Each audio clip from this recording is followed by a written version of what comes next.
Hello everyone, welcome to my new channel ArpitazDIY Beauty Hack. Here I will show you how to turn your everyday kitchen items into amazing skincare products and much more. Join me for a creative beauty tips and tricks that will transform your beauty routine. We are going to make summer lip care routine using the household items. Let's get started. The first step will be exfoliation. We will start by exfoliating our lips to remove our dry skin. You will need 1 tablespoon honey, 2 teaspoons of sugar. Mix this together.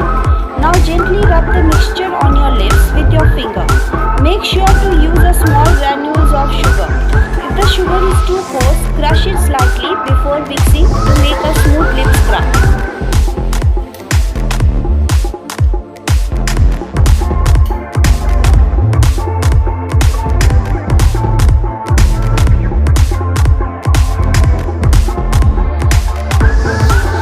Hydrating lip mask. Next we will hydrate our lips with a cooling mask.